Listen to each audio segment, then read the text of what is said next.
Well, this week we're going to do something new. We're going to have a aged horse section. We do have one, two, three, four, five, six, nine aged horses. We're going to run through them right now.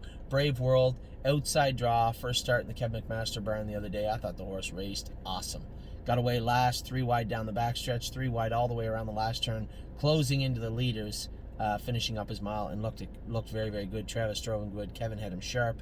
Can't wait to see what this guy's going to do all winter. Cavill Hanover's been racing great and drawing terrible. Another 8-hole, I'm told, this week. This is getting a little ridiculous for 2020. Like, all jokes aside, we've drawn poorly all year with a lot of our horses.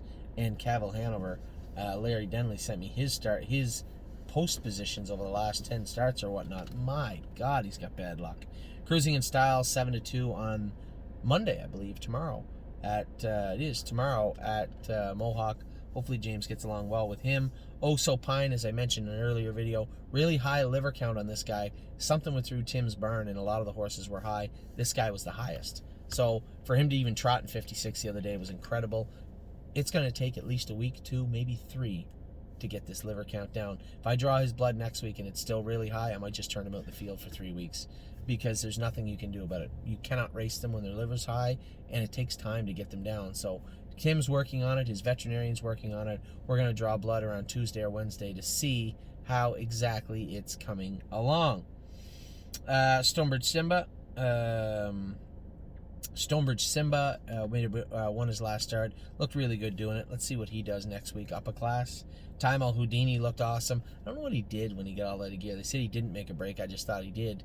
But got out of gear, went from dropping in the 3-hole to getting away last. Second over, finished third. I thought he raced fantastic for Paul McKenzie. Kevin did a good job with him again. West 52nd is going to be racing this week in Delaware. Don't think he'll be racing the day I'm there, but he'll be racing in Delaware. I talked to Tim Tetrick last week in Timonium and said to him, he said, he raced good. I just kind of got in a bad spot. And I said, yeah, he'll race that. He'll always race good like that. Passing horses, closing in. You rough him up first over or put him on the front, it's not going to be such a wonderful race.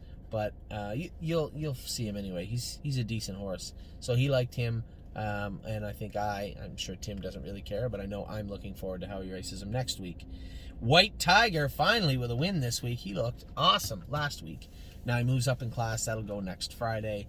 I'm thinking, I haven't actually run it by Amy yet. Maybe next Friday I'll get up early, drink a Red Bull when I get there, get up early, drive to the Meadows at 7 in the morning, be back here at 10:30 at night.